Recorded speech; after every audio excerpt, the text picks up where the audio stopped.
episódio de hoje da série de podcast Ser Jornalista do curso de jornalismo da SES Unita recebe a participação das jornalistas Yali Figueira e Stephanie Sá. Na condução da apresentação temos também o professor Diógenes Barbosa. Sejam bem-vindas ao nosso episódio, Yali e Stephanie. Olá, gente. É um prazer estar aqui com vocês para poder falar sobre jornalismo. Acho que vai ser um ótimo papo. Oi, gente. Para mim também é uma alegria muito grande estar aqui com vocês, né? Voltando para casa, voltando para a SES e dividindo esse momento para a gente conversar sobre jornalismo. Bem-vinda, meninas. Bem-vindas. Yali é jornalista, formada pela SES Unita e apaixonada pelo rádio e pela música. Yali tem experiência em redação, produção e gravação de produtos audiovisuais. É certificada pela Rock University nas áreas de copyright, produção de conteúdo para web e marketing de conteúdo. Yali atualmente trabalha na área de marketing digital como social media, na produção, gestão e atendimento de mídias sociais, voltadas para a educação, além de prestar os serviços de assessoria e consultoria para a banda de Renato e seus Blue Caps. Stephanie Sá é jornalista e iniciou sua carreira em 2016, como repórter na Rádio Cultura do Nordeste. Especialista em comunicação empresarial e mídias digitais, Stephanie atualmente trabalha como assessora de imprensa em uma agência de comunicação e em eventos culturais. Stephanie tem experiência na área de comunicação política desde 2020 e também vem conduzindo estratégias eleitorais e coordenando atualmente o núcleo de comunicação do PT Caruaru. Além disso, ela participa da produção e apresentação do podcast Papo Militante e conduz o projeto Jornalismo Entre Linhas, voltado para pautas de direitos humanos. Vamos começar o nosso bate-papo? Yali trabalha como social media e Stephanie é especialista em mídias digitais. Como vocês atuam nessas áreas? Eu acho que a gente tem até atuações bem parecidas nesse sentido, né? Porque nesse momento que a gente está atravessando, acho que todos os jornalistas têm que trabalhar com redes sociais de alguma forma. Pelo menos assim, é os que eu vejo pelos meus amigos, né? É uma coisa que acaba acontecendo. E aí foi algo que eu comecei muito pelo momento mesmo. E aí hoje trabalho conduzindo algumas estratégias de comunicação. Em alguns clientes que eu também sou assessora, faço essas estratégias duplas, né, nas redes sociais e também na assessoria. E aí tenho clientes de vários segmentos, assim, da construção civil, tenho clientes de política, de cultura, enfim, de várias áreas. E é isso, pensar estratégias de acordo com os públicos desses clientes.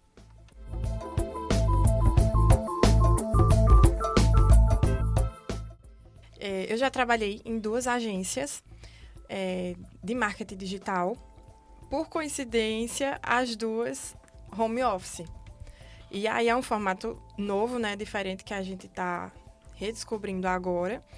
E a primeira, eu trabalhei durante uns 10 meses lá e só uma parte do período era presencial, que aí, por coincidência, também era um cliente voltado para a área da educação. O restante, aí eu podia fazer home office em casa, tranquilo, organizando o meu tempo. Nessa agência que eu estou hoje, o trabalho é totalmente home office. A agência é de Recife e a gente tem parceiros do Brasil inteiro. E aí, um dos clientes, que é o meu núcleo, que a gente atende, é também da área da educação. Então, a gente faz planejamento para postagem, estuda, a gente faz o gerenciamento, o atendimento, principalmente do que a gente vai recebendo, tanto nas mídias sociais, como a gente vai recebendo nos sites, essas coisas. E trabalhar em home office, como é para você? Olha, eu pensei logo de início que ia ser uma coisa bem tranquila, bem fácil, mas não. É cheio de desafios, tanto quanto o trabalho presencial, sabe? Porque em casa, você não tá assim, 100%, tô aqui focada no trabalho e tudo mais. Não. Em casa tem a internet que pode cair, como pode cair em qualquer canto, né? Mas a internet pode cair, e você é filha, você é mãe, você é pai, você é tia, então, você é irmã. Então, é tanta coisa acontecendo ao mesmo tempo. Funções, né? O home office é bom, é ótimo, mas você não está trabalhando, assim, 100% concentrada.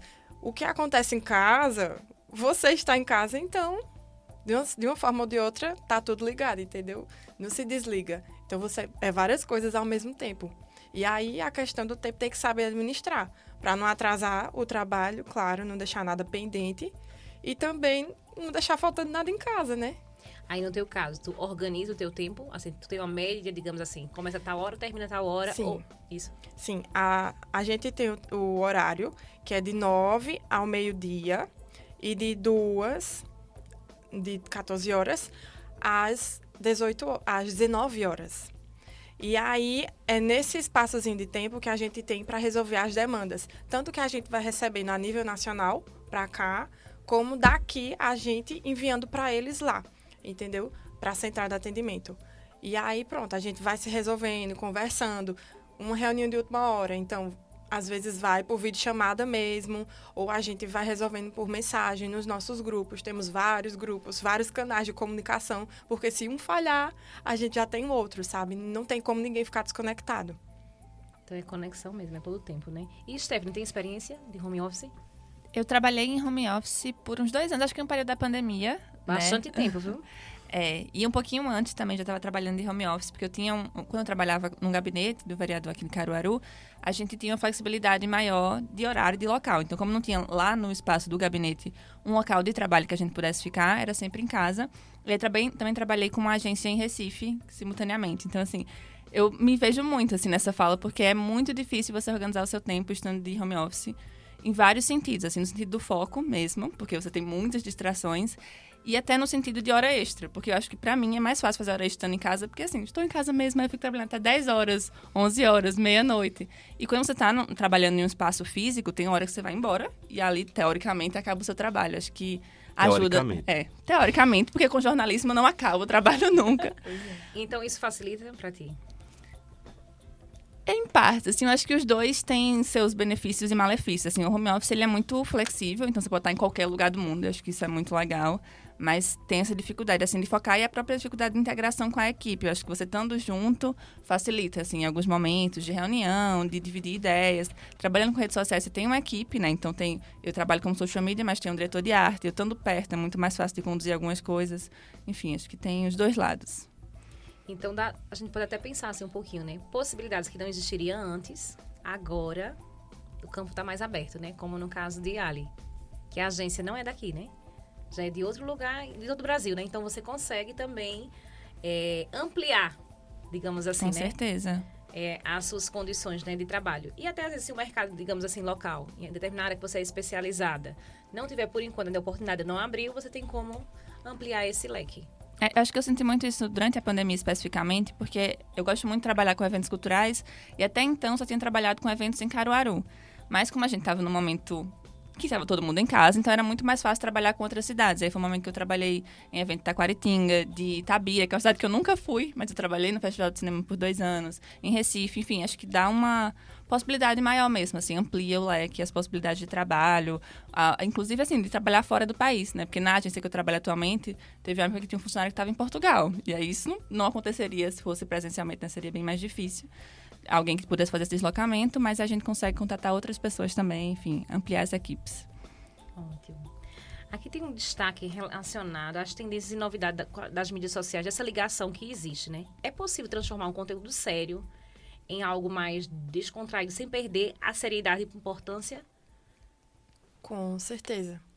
Eu acredito que a partir do momento que as mídias sociais elas começam a fazer novas atualizações, que elas começam a mostrar novas ferramentas, tudo isso são oportunidades da gente transformar a maneira de levar o assunto, entendeu? O meio está ali, a ferramenta está ali, cabe a gente, como jornalista, né, como a pessoa que está trabalhando na área, saber a forma certa, ou às vezes tentar, né, que a gente vai tentando até acertar, e ver qual é a melhor forma de passar aquela mensagem, mesmo que seja séria. Eu acho que é uma coisa, assim, delicada até, porque a gente tem muitos casos de marcas que tentam fazer isso de uma forma irresponsável, assim, porque, por exemplo, o meme é uma coisa delicada, porque é uma coisa que viraliza, e isso pra internet é muito legal, quando você trabalha com internet, ter o potencial viral é muito bom, mas é preciso ter uma sensibilidade mesmo para entender até onde você vai, até onde dá para brincar, até onde cabe a leveza. E entender porque, às vezes, por exemplo, a leveza não quer dizer necessariamente rir da situação, mas, às vezes, só usar uma linguagem mais acessível para que as pessoas compreendam um tema complexo. Enfim, acho que tem muito de compreender o público e a situação também. E imaginar qual vai ser o feedback, né, que a gente vai receber. Porque muitas vezes você pode estar pensando uma coisa, planejar tudo, quando joga para o público, a resposta talvez não é daquela que a gente estava esperando, tal. Então, assim, esse cuidado tem que ser o tempo todo, com qualquer coisa que vai para as mídias, qualquer coisa que vai ser postada, tem que ter esse cuidado. É bem delicado mesmo. Não colocar o algoritmo e, assim, a necessidade de viralizar acima da ética. Eu acho que isso é um ponto muito importante, porque, inclusive, você consegue viralizar e ter muito alcance sendo antiético, mas até que ponto é isso que você quer, né? E se no lugar de ajudar, prejudique, né? É, exatamente. Uhum. Então, qual a forma adequada para gerar e monitorar conteúdo?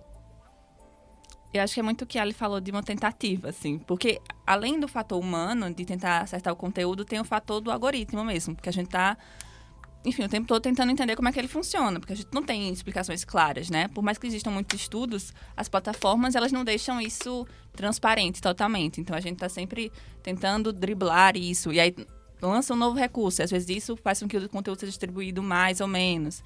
É muito tentativa e erro.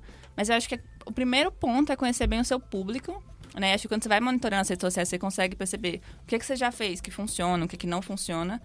E estar atento às tendências da internet, né? É um trabalho, assim, constante de pesquisa, de atualização. Não dá para você pensar numa fórmula pronta de hoje eu vou fazer o mesmo planejamento para daqui a 6 meses. Porque a internet é muito viva, né?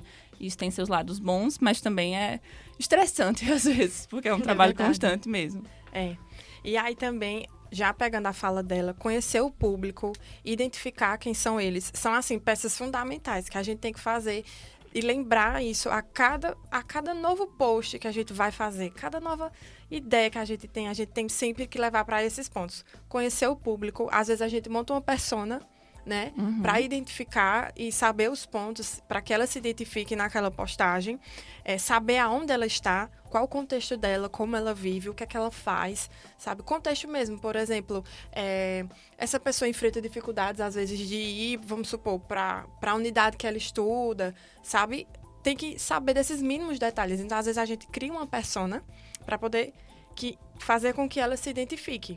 E também, algumas ferramentas, como ela comentou, fazem a gente saber, em questão de números, de dados, se aquilo ali foi bem repercutido ou não. Então, a gente tem que analisar muito isso antes de fazer qualquer coisa, né? E eu acho que é porque muitas vezes acontece as pessoas produzirem conteúdo que elas querem consumir. Então, assim, se ela tem um meme que entre os meus amigos funciona muito bem, mas eu não tô falando para os meus amigos, né? Então, acho que entender que não é para mim que eu tô produzindo, é para um público específico, é um grande desafio, assim. Mas é também interessante, eu acho que dá uma adrenalina, assim, que Então, como é que vocês lidam com essas atualizações que os clientes pedem? Porque tem que mostrar também, né? eu acho que isso Quais é são um os grande... caminhos? É um grande desafio, até porque, assim, às vezes é tentar adaptar a ideia do cliente para o que funciona. Porque até esse negócio de produzir para si mesmo acontece com os clientes. Então, assim, eu gosto muito de ver tal coisa, e eu quero isso no perfil da minha marca. Mas não é isso que o seu público consome. Então, tentar encontrar um meio do caminho para agradar o cliente, agradar o público dele, agradar a plataforma, assim, É desafiador. É desafiador. E isso acontece diariamente. Porque, às vezes, assim, o planejamento está feito, bem bonitinho. Aí vem uma ideia do cliente totalmente fora do planejamento, mas a gente tem que encaixar. E nem sempre é o que o público vai se identificar. Entendeu? Então, quer dizer que mesmo às vezes sem se encaixar, às vezes vai, né? Às vezes vai. Às vezes é porque Acontece. quem manda, né? A gente obedece. E tem que ser assim. Mas também tem a questão do convencimento, né? Vocês tentam convencer, tentam mostrar. Claro. Com certeza. A gente argumenta bastante. É um cabo de guerra, eu acho, assim, nesse sentido. É porque a gente faz tudo já pautado o planejamento, nesses princípios, sabe? Analisando tudo isso. Quando vem uma ideia externa, claro que a gente recebe novas ideias, que existe essa abertura, claro. Mas, assim, se a gente vê que não vai fazer sentido para quem vai receber, a gente tem que argumentar. Porque hoje em dia a gente faz muito isso. Está se abrindo mais, né, para isso, né? Que é trabalhar a questão da criatividade. Então, a criatividade tem que se abrir realmente, literalmente, né? E isso também, a função de vocês é bem, né, específica, né? Eu acho que tem um cliente que faz parte, né, dessa ponte, então tem que escutar. Né? E vem muitas coisas boas também, né? Vem ideias que vocês têm como desenvolver também, né? Essas coisas que a gente nunca imaginou que vem do cliente, porque é isso também. Por exemplo, eu trabalho com clientes como farmácia de manipulação, que são coisas que não fazem parte da minha realidade, ou não faziam, porque agora fazem, né? Porque acho que quando você trabalha com cliente, você imerge, assim, nesse universo.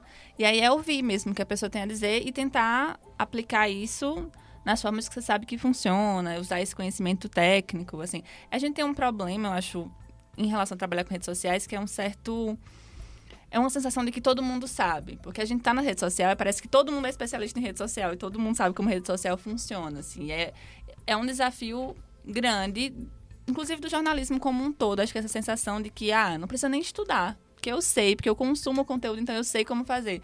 Mas existem estratégias, assim, aí acho que é encontrar esse meio do caminho, assim. Como é que a gente pode fazer isso funcionar para os dois lados?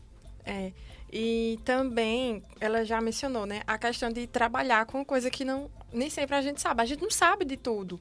Então, assim, por exemplo, eu tive um cliente que era de um restaurante japonês. Eu não como comida japonesa. Então, assim, pra mim, foi um susto. Mas terminou dando certo. Por quê? Porque eu me permiti também aprender com eles. Entendeu? Eu sabia como gerenciar, como fazer o processo. E ele sabia me oferecer o conteúdo. Então, assim, foi uma troca que no final deu super certo. E a gente começou a ter bons resultados disso, sabe? Foi uma junção, mas eu tava aprendendo também. Você não comia comida japonesa ou continua não comendo? Agora eu me rendi. Se Agora eu me rendi. De tanto Ela falou trabalhar. com tanto entusiasmo, assim, que se envolveu com... Eu acho que Diógenes não percebeu. Ela Agora eu se me rendeu. rendi. Eu Mas não a percebi. tudo, sabe? Eu estou no processo, pra me acostumar. você tá no empanado, no camarão empanado isso. e tudo mais. Eu certo. acho que eu vou ficar nesse mesmo. Certo. Vou fugir um pouquinho aqui do roteiro. Como é que vocês se organizam em relação a lidar com clientes de diferentes áreas, com conteúdos com diferentes perspectivas? Eu sei que mídia social é muito dinâmica, né? É uma atividade que exige que você esteja pensando em diferentes detalhes. Então, assim, vocês enquanto profissionais, como é que vocês se organizam nesse dia a dia de trabalho?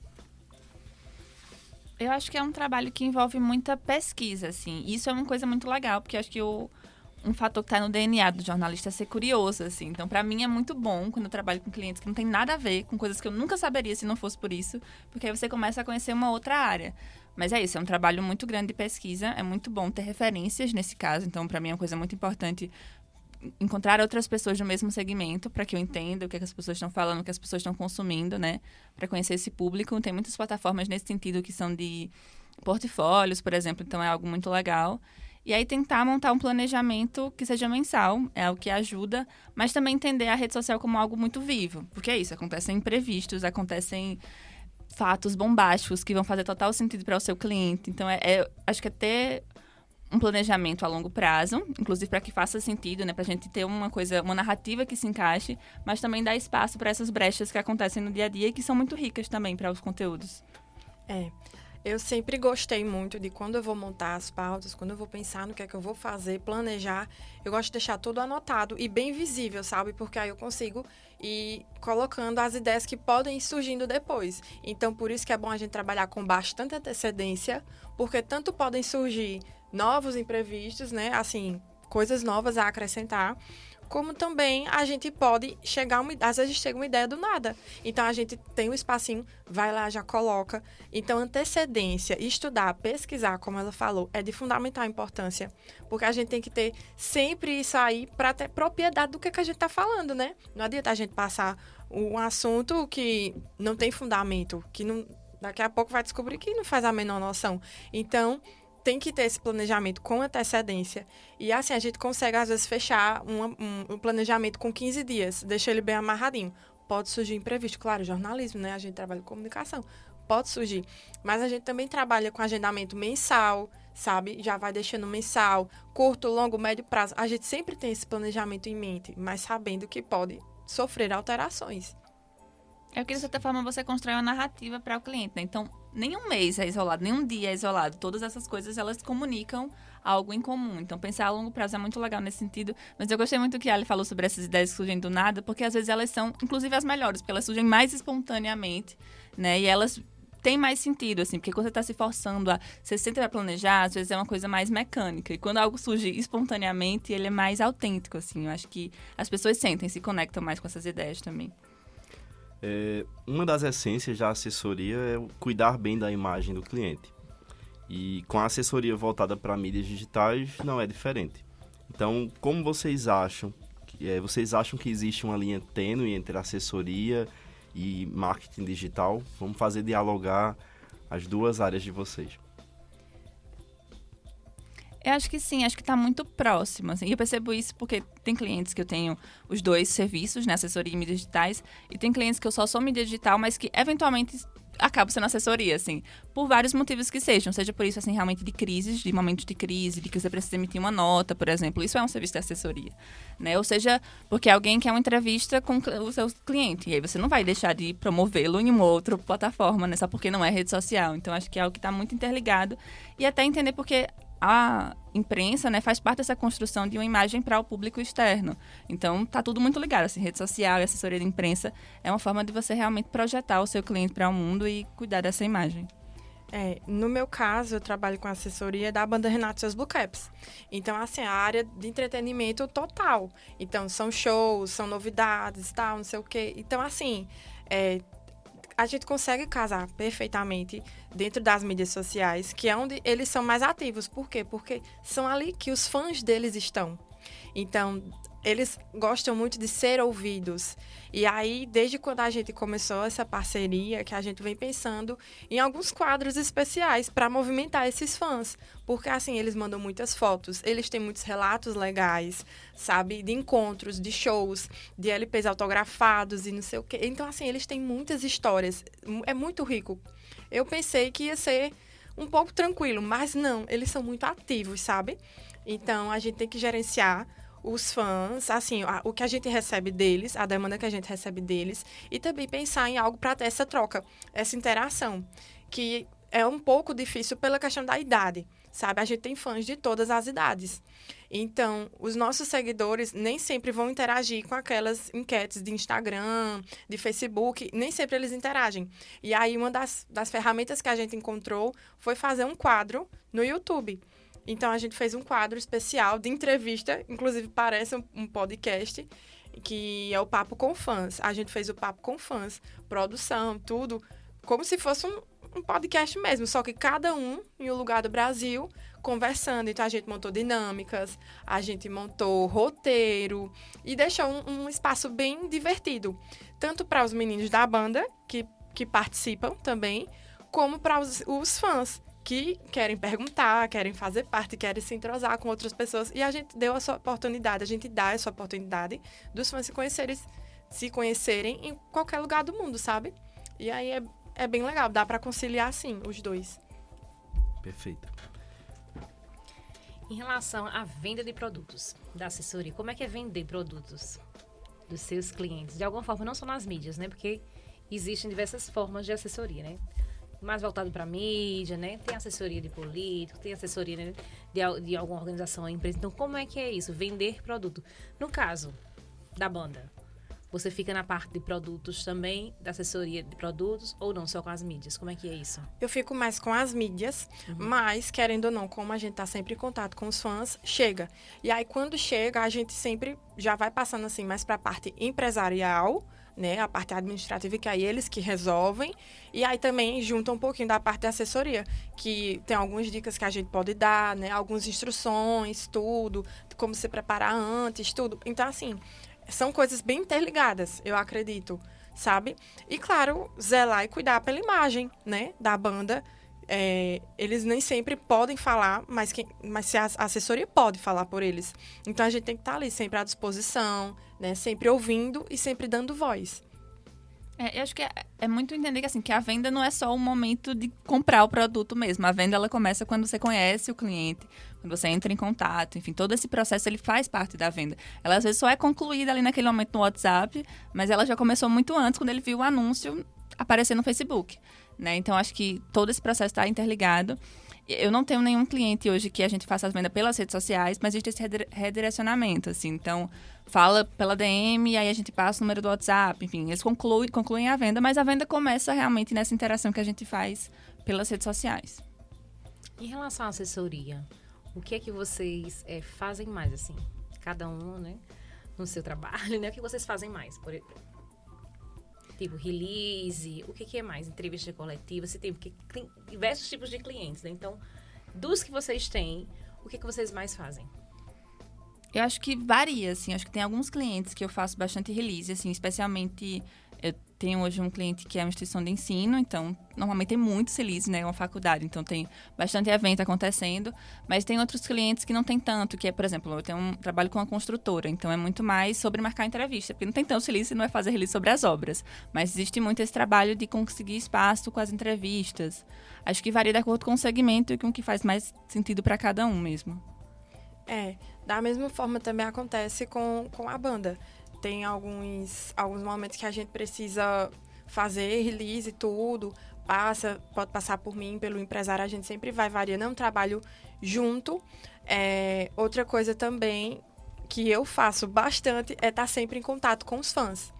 Então, a gente sempre recebe material deles e reposta nas mídias sociais, sabe? Conversa com eles, vê como é que estão. Então, assim, é um trabalho de assessoria, de consultoria. A gente está sempre produzindo alguma coisa para manter eles ativos e sempre dentro das dinâmicas que a gente quer colocar, porque são pessoas que gostam de contar histórias. Então, a gente tem que aproveitar isso, né? O que eles oferecem, então a gente tem que aproveitar. Então, boa parte do que eu faço é estar sempre em contato com os fãs, sabe? Sempre recebendo, sempre conversando com eles, até como porta-voz mesmo. Vocês já se depararam com alguma situação na qual as empresas que vocês atuam sujaram a própria imagem, por exemplo, cometeram uma gafe, algo parecido, e vocês tiveram que criar uma estratégia, tentar reverter a situação? Como foi? Eu não sei se eu posso falar da minha, porque é um pouco pesada. Então, você não precisa destacar nenhum cliente, né? Você faz uma... Porque foi um pouco pesado. Faz uma nova roupagem. Deixa eu ver assim. Em um dos meus clientes, a gente teve um problema que surgiu no direct do Instagram, sabe? E aí, eu que vi primeiro tudo, porque gerenciamento, várias pessoas têm acesso àquela conta comercial, né? Então, assim, eu fui a primeira a ver e... Na hora eu fui pega de surpresa, então eu não sabia exatamente o que fazer, sabe? Fiquei tensa. E eu disse, meu Deus, e agora? Mas aí, calma, paciência, tem coisa que pega a gente de surpresa mesmo. E fui levar para a pessoa que podia me atender dentro do local que eu estava. Eu busquei aquela pessoa que podia me auxiliar naquele momento. Era do interesse dela, né? A pessoa era dona daquele perfil comercial. Então, eu fui primeiro até ela. E a gente conversou para ver o que a gente podia resolver, porque envolvia outra pessoa que fazia parte da equipe. Então, foi bem tenso, tanto para o lado profissional como para o lado pessoal, porque, assim, a gente sente, às vezes, algumas coisas que a gente não queria que tivesse acontecido, acontece. E trabalhar com mídias sociais é trabalhar com pessoas. As pessoas são imprevisíveis. E tudo pode acontecer, inclusive nada. E nesse dia aconteceu, foi bem sério. E eu terminei o dia completamente, assim, reflexiva sobre o que eu queria. Se eu queria mesmo trabalhar com isso. Mas, no final das contas, deu tudo certo. Foi um desafio bom que passou, porque foi um aprendizado para o resto da vida. E, enfim, jornalismo tem disso, né? A gente vai ter que passar pelas coisas para poder aprender a lidar. Então, esse foi o meu desafio. Eu acho que eu nunca tive uma situação de um cliente que fez algo assim para sujar a própria imagem, mas já teve situações de fake news, por exemplo, que foram bem intensas, assim, trabalhando com política, época de eleição, assim, isso acontece bastante. Que às vezes gera um estrago bem maior do que uma própria gafe, né? Com certeza, assim, porque é uma coisa que a gente não tem controle. Teoricamente, quando acontece algo, pelo menos a gente sabe como lidar, mas quando surge uma mentira que você não sabe nem de onde partiu, onde é que já chegou aquela mentira, enfim, é muito delicado. E aí, foi muito, para mim, algo muito pessoal, porque para mim é importante trabalhar com política que eu acredito, então não é só um trabalho. Então foi algo que mexeu muito comigo, pessoalmente. Mas é isso, assim, é tentar pensar como conduzir essa situação, às vezes deixando um pouquinho a emoção dela, você chora um pouquinho e depois você vai trabalhar fingindo que nada está acontecendo para poder lidar com isso. Mas é muito delicado essas situações de crise, porque às vezes tem um ponto muito, por exemplo, nesse caso de fake news, saber até que ponto vale você colocar uma nota-resposta ou se isso vai ampliar ainda mais a mentira, assim, é algo imprevisível, às vezes é uma aposta mesmo, saber como lidar com essas situações e é complicado, assim.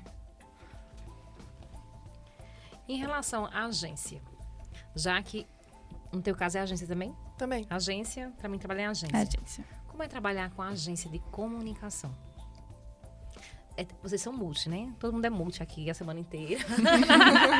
Ser jornalista é ser multi. Todo mundo é multi. Mas como é trabalhar em agência de comunicação? Vocês tinham já essa visão antes das funções que se desempenham, né? Atualmente?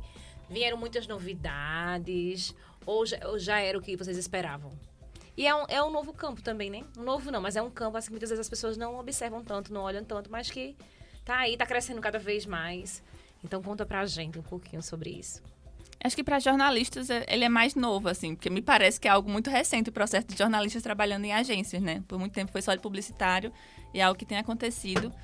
A agência eu acho que é um grande desafio, assim, porque eu já passei por algumas agências, inclusive em outras funções, porque eu trabalhava com direção de arte por um tempo. E é isso, assim, existem alguns ambientes bem tóxicos, vamos dizer assim. E aí hoje eu tenho a sorte de estar trabalhando numa agência que é com jornalismo, que é com algo que eu acredito, enfim, que é um ambiente leve, mas acho que tem uma tendência muito grande, porque é um modelo extremamente capitalista e que as pessoas são máquinas, assim. E trabalhar com rede social, às vezes, dá essa sensação de que é um trabalho que nunca acaba, porque tô fazendo um post hoje, mas tem um post amanhã, e tem um post depois, tem um post depois. Então é um pouco exaustivo, assim, nesse sentido. E já vi algumas situações, assim, de cansaço mental muito forte em agência. Acho que é algo frequente, mas... Porque a agência tem prazos, né? E tem clientes o tempo todo, assim, é algo que... São muitas pressões acontecem ao mesmo tempo. Mesmo que nosso dia a dia no jornalismo também tenha prazo. É. Né? Assim, a gente tem que estar ênfase mantendo para todas... clientes, no plural. Clientes. Trabalhar com cliente é um negócio, assim... Então, a assessoria trabalha com clientes, a agência trabalha com clientes, né? É difícil. Porque é isso que a gente falou de tentar encontrar um equilíbrio mesmo, assim. De, às vezes, receber demandas que vão para além do que você pode fazer, cobrar resultados que você não pode garantir. Porque acho que a agência tem uma coisa muito mais de uma aposta do que o jornalismo, por exemplo. Teoricamente, o jornalismo, quando você vai fazer uma reportagem, é algo muito mais completo. Você sabe o que você está fazendo. Mas a agência é sempre um tiro no escuro e isso, às vezes, causa muitas inseguranças e problemas, assim. E... assim, sabendo desses desafios, também tem muitas coisas positivas, né? Nessa agência que eu tô, a gente tem uma equipe muito grande. Então, assim, a sensação de ser assim, eu sou jornalista, vou fazer o meu trabalho aqui, vou cumprir minhas pautas do dia e tal, é diferente. Na agência, eu sinto que a gente tem aquele todo planejamento ali para resolver, a gente tem tudo aquilo, mas tem muitas equipes em prol daquilo ali. Então, a agência me deu, uma certa forma, a sensação de estar acolhida. Sabe, eu tenho equipe para várias coisas. Eu tenho equipe para direção de arte, a gente tem equipe para o saque, a gente tem equipe para postagens e tudo. Então, assim, coordenadores, todo mundo bem acessível. Então, eu tenho essa sensação de que a equipe na agência, ela ficou bem unida, sabe? Tem todos esses desafios, até porque a gente precisa estar alimentando essas redes todos os dias, né? Então, tem prazo, tem tudo. É uma correria enorme. Mas eu gostei dessa sensação de equipe, de tanto pertencer como saber que tem. É muito legal. É um ponto bem positivo, assim, que eu observei na agência. Acho que faz toda a diferença isso, assim, ter uma integração com a equipe. Torna, inclusive, esses momentos de crise mais leves, assim, porque você pode contar com outras pessoas, nem que seja só para poder todo mundo chorar junto, assim. Mas essa sensação ajuda. Inclusive, a gente tem um grupo no WhatsApp, que é o Terapia em Grupo. É sobre isso? Para uns desabafos. É sério. É necessário. Ótimo. E Ali tem experiência em redação, produção e gravação de produtos audiovisuais. E Ali, como é que o jornalismo pode contribuir com a construção do audiovisual? E Stephanie também tem, né? Porque ela destacou, né, a questão, né, dos cines, né? Que você acompanhou aí durante a pandemia. Então, vocês, né? Como é que o jornalismo contribui? Olha, eu acho que o jornalismo e o audiovisual, eles estão completamente ligados um ao outro. E, assim, a minha experiência, eu tanto estagiei em rádios, todos os meus estágios foram em rádios, de a gente estar aí de prova. Sim. Eu sempre estagiei em rádio, sempre fui apaixonada por rádio, sempre fui apaixonada por música. E aí, no TCC, eu tive a oportunidade de gravar um vídeo documentário justamente falando sobre música, sobre o disco de vinil, como ele se manteve durante esses anos até hoje, né? Que é uma mídia que continua crescendo, mesmo com todos os avanços da tecnologia. Então, assim, o jornalismo está totalmente ligado, porque a gente pode trazer depoimentos, a gente pode trazer imagens, documentos, arquivos. É tão rico, tanta coisa que a gente pode explorar, que eu acho, assim, que é indispensável. Claro que cada meio com a sua ferramenta de trabalho, né? Mas termina que uma coisa é indispensável. Eu acho que o jornalismo e o audiovisual são sempre ligados. Pra mim, assim, o cinema é uma grande paixão. E é uma coisa que realmente... Sabe aqueles trabalhos que você faz que aquece o seu coração, assim? A sensação que eu tenho é isso, quando eu trabalho com audiovisual. E, inclusive, trabalhei na produção também, assim. Durante a faculdade, a gente teve a oportunidade de fazer muitos trabalhos nesse sentido, tanto de documentários quanto de filmes de ficção. E eu acho que realmente tem tudo a ver, assim, porque a construção da narrativa tem a ver com jornalismo, né? Tá tudo muito interligado, assim, e é algo que eu acho extremamente interessante e é uma forma muito massa de contar histórias, que eu acho que o jornalismo também é sobre isso, né? Sobre contação de histórias e apostar nesse outro formato que tem também como suporte E apostar nesse outro formato, que tem também como suporte as imagens de apoio, essa própria questão do áudio, que ela é muito mais ampla no audiovisual. Então, você pode usar música, você pode usar, enfim, outros tipos de recursos. Acho que é muito rico, assim mesmo. Em relação ao documentário produzido por Yali, documentário também que você produziu. Isso. Como é o nome do documentário? Eu fiz 2. Eu fiz um que é Milkshake o Espetáculo, que é sobre o André Queen aqui de Caruaru. E fiz uma série documental que era sobre pessoas com deficiência aqui em Caruaru também, que era sobre pessoas invisíveis e essa situação de invisibilidade mesmo para pessoas com deficiência. Tá disponível? Eu acho que não estão. Estão não, né? São 2, né? Não estão disponíveis. Daiane quer conversar com você depois, tá? A nossa estudante que vai fazer um trabalho também em TCC, né? Sobre essa temática. Pessoas com deficiência. Então, enfim. Stephanie, você trabalhou na Rádio Cultura como repórter. E como foi sair dessa área para trabalhar com mídias sociais e assessoria de imprensa? Eu acho que é muito bom ter tido a experiência de produção e reportagem para trabalhar com assessoria. Eu acho que faz toda a diferença, assim, porque hoje, inclusive, eu entendo melhor como é a abordagem que um assessor deve fazer para um produtor. Eu acho que, inclusive, trabalhar como produção me ajudou a ser assessora e trabalhar como assessora me ajudou a ser produtora também, porque eu acho que compreender os dois lados é muito mais fácil, assim. Mas a rádio foi uma coisa que eu nunca imaginei. Inclusive, quando eu entrei na faculdade, eu dizia que era assessoria e rádio. Eram as últimas coisas na minha lista de prioridades. E aí, assim, o mundo... Ironias do destino, né? O mundo assim, gira, né? As coisas acontecem para além do programado. E ainda bem, assim, porque eu me apaixonei totalmente pela experiência de trabalhar com rádio. De ter uma dinâmica, assim, totalmente diferente. De poder fazer várias coisas. Fazer produção, fazer redação, fazer entrevista, enfim. É muito massa, assim, eu acho que ajuda realmente em tudo. Ajuda a compreender como construir um texto que faça mais sentido também para o rádio. Enfim, acho que ter essa experiência de veículo e assessoria juntas é um diferencial nesse sentido para facilitar o dia a dia mesmo. E ela já comentou, não foi que é apaixonada pelo rádio, pela música. Então conta essa história pra gente. E como surgiu, qual a conexão? Surgiu desde sempre, né? Assim, eu sempre gostei muito de música, claro, por influência da família também. Meus pais já trabalharam em rádio, tudo. Então, assim, rádio sempre foi uma coisa muito presente na minha casa. Então, quando eu entrei na faculdade, rádio. Quando eu fui estagiar, rádio. Passei por 3 rádios, né? Fui pra Rádio Caruaru FM, fui pra Rádio Jornal e terminei na Rádio Liberdade. E aí, na Rádio Liberdade, eu acredito que eu passei mais um tempinho lá e tive oportunidade de fazer muita coisa. E aí, é nessa questão que Stephanie falou, uma função que você faz te ajuda a desempenhar a outra, entendeu? Então, lá eu produzia muita nota, muita matéria para site, aí a gente fazia a gravação para as notinhas irem ao ar durante o dia. Também trabalhei no período de eleição, então é um período bem agitado na rádio, bem diferente, né? Então a gente produziu algumas coisas, também participava nos programas ao vivo que tinha, de manhã bem cedinho na rádio, ia para lá, acompanhava tudinho, ficava participando da produção, ajudava a montar o roteiro, tudo. Na Rádio Jornal eu já estava produzindo também algumas coisas, já ligava, marcava entrevista e tudo. Então, assim, o rádio é uma área bem mais rica e vasta do que muita gente pensa. porque não é só ligar o microfone e falar. Não, tem entonação, tem o que você vai falar. A gente não pode simplesmente falar um texto corrido na rádio, né? Isso ensina muito a gente, porque trabalhar com a voz é trabalhar com a mente de quem está ouvindo. Ele não está vendo, mas ele está ouvindo. Então, a gente tem que contar a história, como a Stephanie falou, e ter esse cuidado do que a pessoa vai imaginar, que a compreensão seja feita ali da forma bem correta. A gente não quer que a notícia saia distorcida. Então, para mim, o rádio foi uma experiência incrível e é extremamente rico. É uma escola mesmo. Eu acho que deveria ser regra passar por rádio. Antes de ir para qualquer outra área do jornalismo, acho que seria obrigatório, na minha opinião, passar pela rádio. A gente falou, né, sobre rádio, né, sobre esse universo aí radiofônico e estamos muito, né, em alta agora, né, com esse movimento do podcast. Stephanie também produz, né? Isso. Podcast. Fala pra gente como é que é essa produção, como é que você desenvolve. Hoje eu produzo e apresento o podcast, que é um podcast do PT Caruaru, que é o Papo de Militante. E aí ele realmente foi um desafio, assim, nesse sentido, porque apesar de ter trabalhado com rádio, acho que o formato de podcast ele tem muitas semelhanças, mas ele é também diferente, porque o rádio ele acontece no momento que você está falando, e o podcast a gente tenta fazer algo mais atemporal, então acaba sendo um desafio assim, de construção.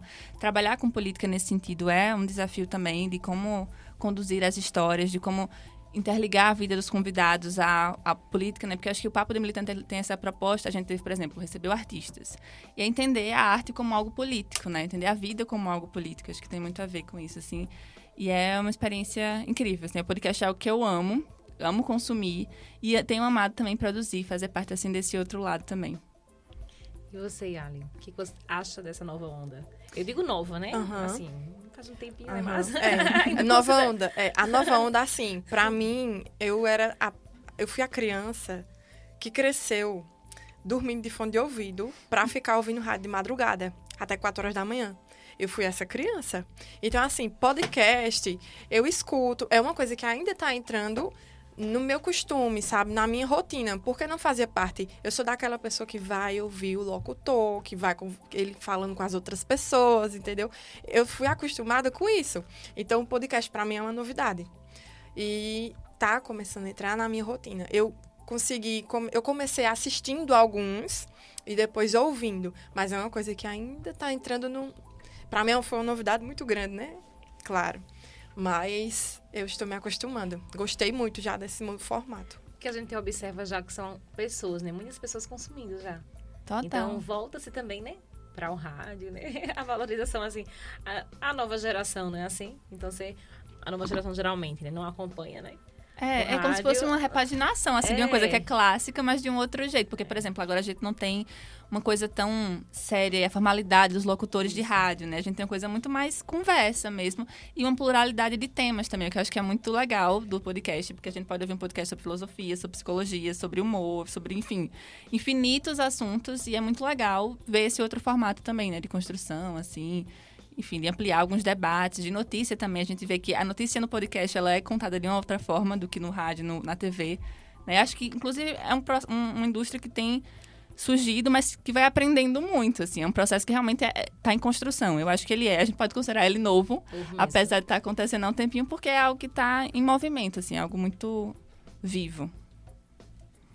Perfeito. E, Stephanie, você tem experiências na assessoria de comunicação, em assessoria de comunicação política e coordena o núcleo de comunicação do PT Caruaru. Fala um pouco pra gente sobre a atuação nessa área.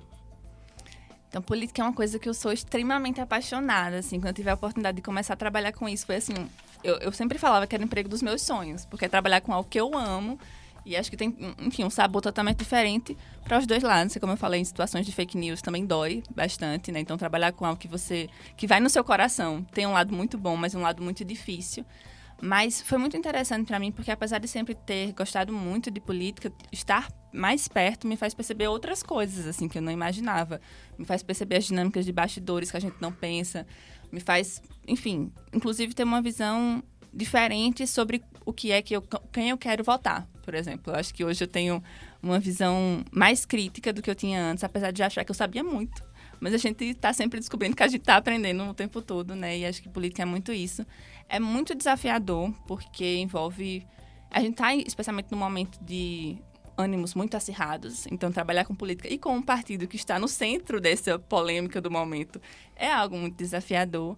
Mas é isso, assim, acho que é se conectar com as coisas que fazem sentido. Para mim, é também uma forma de manter a esperança acesa, assim, é entender que não está no fim do caminho, que a gente está construindo outras coisas.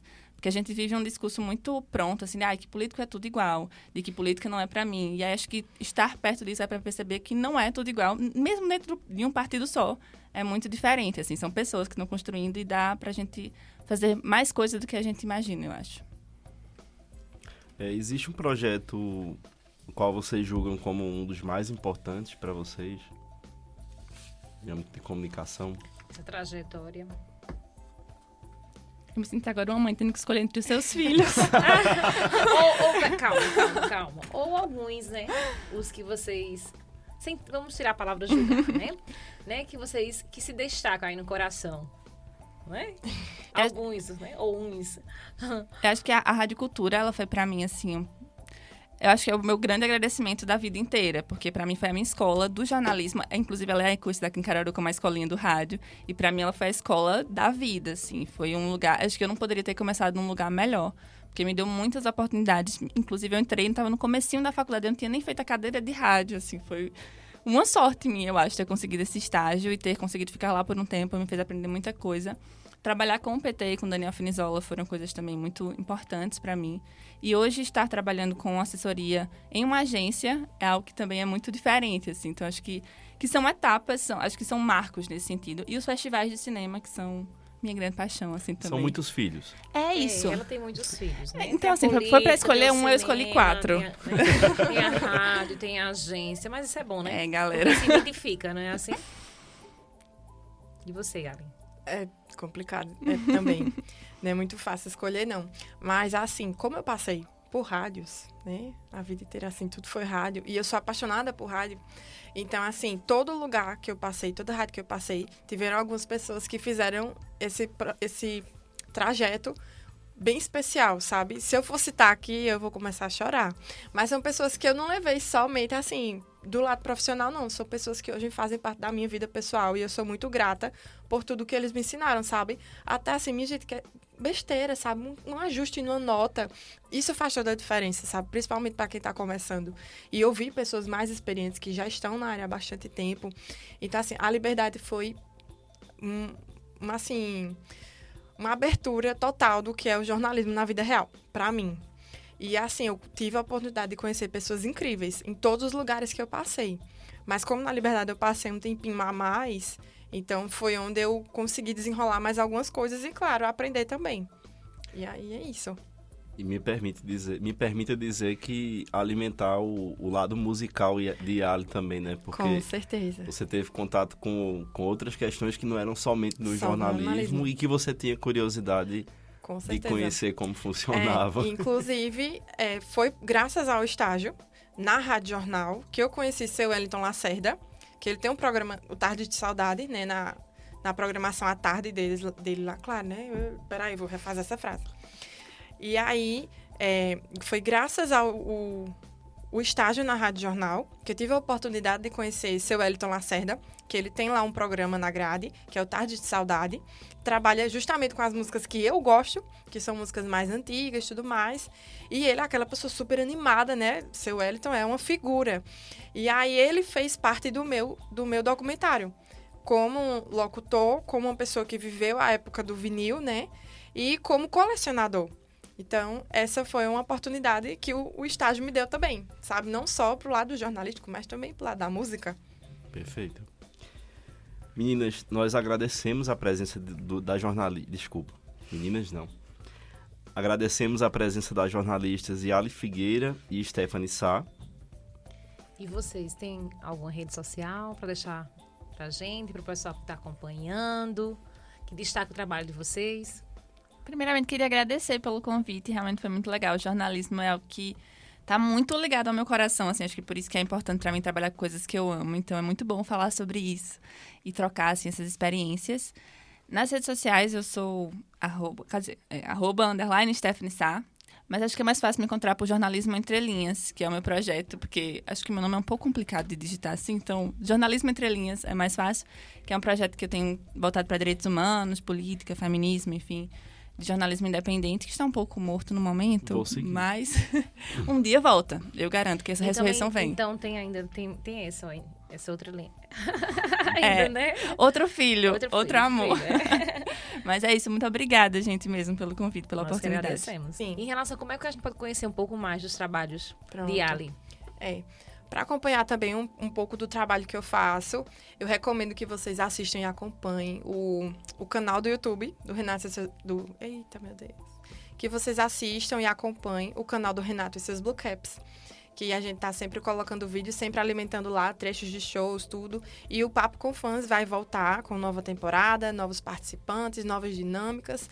E é isso, eu também queria agradecer por estar de volta, rever vocês, conhecer a Stephanie, que a gente já se conhecia de vista, mas agora a gente teve a oportunidade de interagir. E agradecer pela oportunidade de vocês, é muito bom estar de volta para casa, é muito bom estar no estúdio de rádio. E esse é um projeto que eu estou adorando e já estou ansiosa para ver como serão os outros episódios. Nós que agradecemos. Acompanhe as redes sociais do nosso curso, @jornalismo A6 Unita e @A6 Unita. Agradecemos também a você que acompanhou o podcast produzido pelo curso de jornalismo da A6 Unita. Agradecemos também ao professor Diógenes nessa troca, né, de hoje. Agradeço pelo convite, pela participação nesse episódio e agradeço, claro, a vocês pela troca de informações e de conhecimento. Foi muito bom. Série de podcast Ser Jornalista, produção do curso de jornalismo, Daiane Gabriele, Eduardo Barbosa, Cristina Villanova e Giovana Viana, entrevistadas, e Ali Figueira e Stephanie Sá. Apresentação, Cristina Villanova e Diógenes Barbosa. Edição, Rafael Torres. Podcast gravado no estúdio de rádio jornalismo da A6 Unita.